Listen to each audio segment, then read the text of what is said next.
Good evening, ma'am. Today in this presentation, I am going to explain about for loops using sequences. So, first of all, myself B. Saichan, and my roll call is 21951A1269, and I am from IT department B section. Python programming subject is. So, first of all, introduction to Python. Python is a general purpose dynamic high level interpreted programming language. General purpose means machine learning, GUI, software development, web development, etc. It supports object-oriented programming approach to develop applications. So Python is designed by Gudio van Rossum. Gudio van Rossum began working on Python in late 1980s as a successor to the ABC programming language and first released it in the 1991 as Python. Python 2.0 was released in 2000 and introduced new features such as list comprehensions and cycle detecting garbage collecting system. So Python provides many useful features which make it popular and valuable from other programming languages. Python features are simplicity, open source, portability, embeddable and extensible, and interpreted language and large standard library, object oriented. So first of all, loops in Python. Python programming language provides the following types of loops to handle looping requirement. Python provides three ways for executing the loops. While all the ways provide similar basic functionalities, they differ in their syntax and condition checking time. First of all, while loop. In Python, while loop is used to execute a block of statements repeatedly until a given condition is satisfied. And when the condition becomes false, the line immediately after the loop is in the program is executed.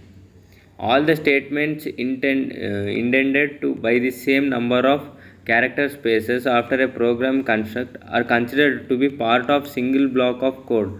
Python used indentation as its method of grouping statements. So next one is for loop.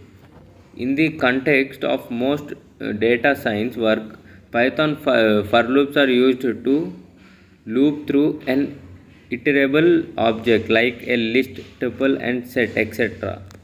and perform the same action for each entry. For example, a for loop would allow us to iterate through a list, performing the same action on each item in the list. So for loops are used for sequential transversal. For the example, transversing a list or string or an array, etc. In Python, this is no C style for loop. So that is for I is equal to 0, I is less than n, and I plus plus. There is for in loop which is similar to for each loop in each other languages. So let us learn how to use for loop in sequential transversals. So else in for loop. So else statement, the else keyword in a for loop specifies a block of code to be executed when the loop is finished. For example, print all the numbers from 0 to 5 and print a message when the loop has ended. For x in range 6, semicolon, print x else. So here is the output. So note, the else block will not be executed if the loop is stopped by a break statement. So break the loop when x is 3 and see what happens when the else block. So this is the example. When you break it, it's the output. So for loop using sequence. A for loop is used for iterating over a sequence, that is either a list, a tuple, a dictionary, a set or a string.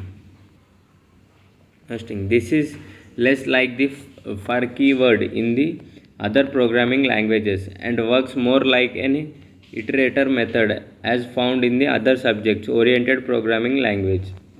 With the for loop, we can execute a set of statements once for each item in a list, tuple, set, etc. So here's the example. Print each fruit in a fruit list.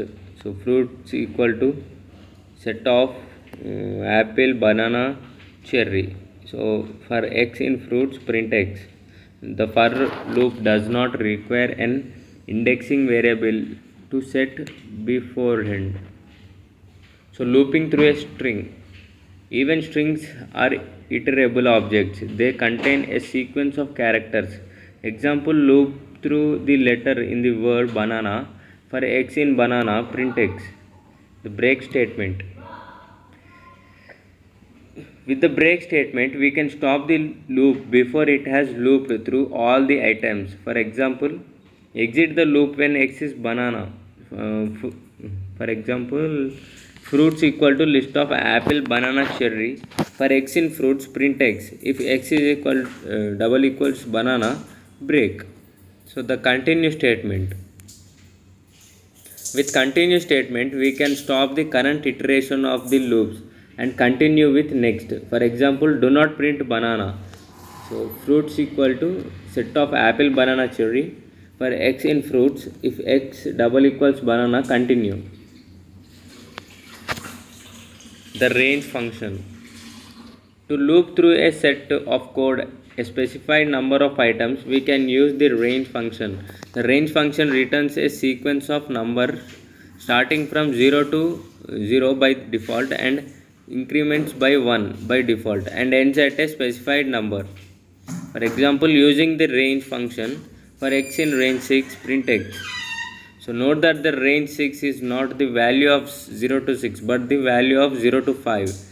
The range function defaults to 0 as a starting value. However, it is possible to specify the starting value by adding a parameters range 2 to 6, which means the value from 2 to 6 but not including 6.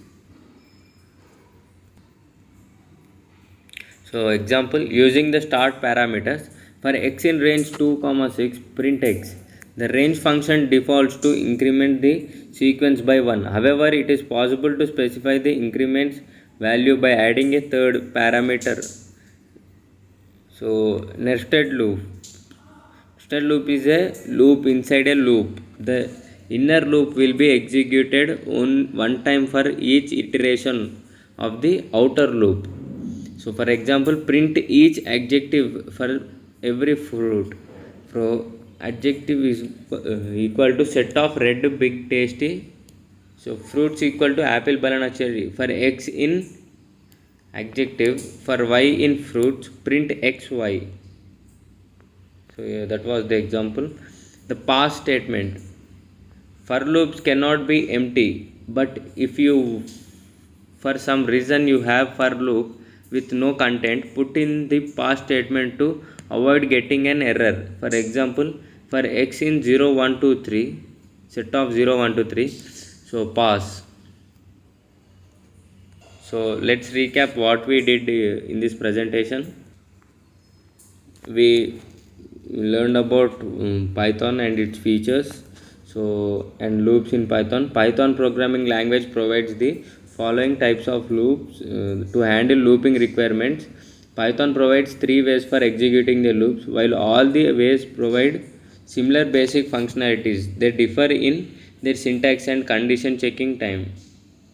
So in Python, while loop is used to execute a block of statements repeatedly until a given condition is satisfied, and when the condition becomes false, the line immediately after the loop in the program is executed. All the statements indented by the same number of character spaces after a programming construct are considered to be part of a single block of code. Python uses indentation as its method of grouping statements. So this is about for loops, and for loops using sequence. A for loop is used for iterating over a sequence, that is either a list, a tuple, a dictionary, or a set or a string. So this is less like the for keyword in other programming languages and works more like an iterator method as found in other object oriented programming languages. With the for loop, we can execute a set of statements once for each time in a list, tuple, set, etc. So this is the example for it. So looping through a string, the break statement, the continue statement, and the range function, nested loops, the past statement. That's all in this presentation. Hope this presentation was informative, and thank you.